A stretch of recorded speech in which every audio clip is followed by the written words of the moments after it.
So, ayun, good morning guys. Dito tayo sa Katambunan, Sitio Katambunan. So, yun guys, may nakita tayong kinatay na pagong na malaki o kaya pawikan ang tawag sa amin dito. So, ito guys, papakita ko sa inyo.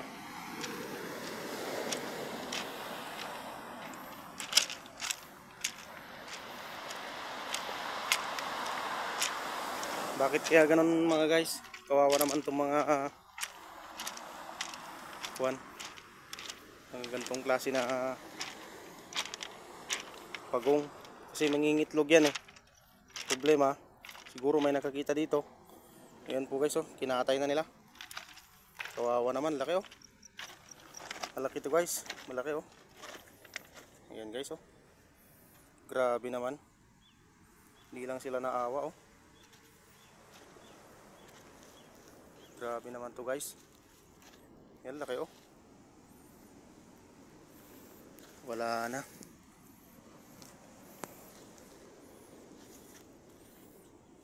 Grabe naman yan guys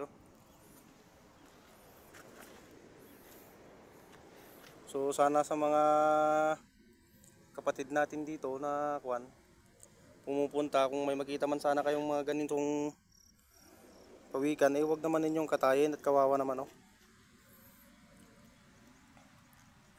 Yan guys Grabe naman yan.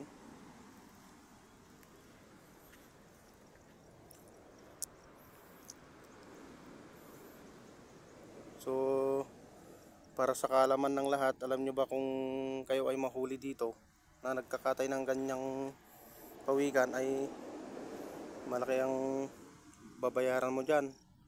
Makakasuhan ka pa.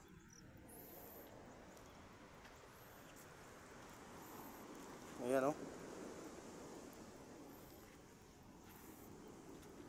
mga ilang araw pa lang siguro to guys, kasi hindi pa siya ayan bulok na. Grabe naman yan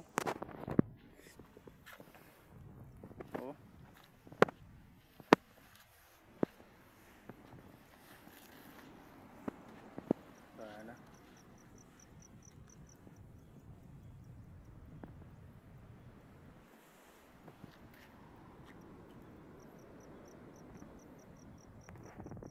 So yun guys, at siguro nandyan pa yung mga kapatid nating mga dinar siguro sa dulo pa, kaso malayo pa yun guys. So pipiliin na natin pumunta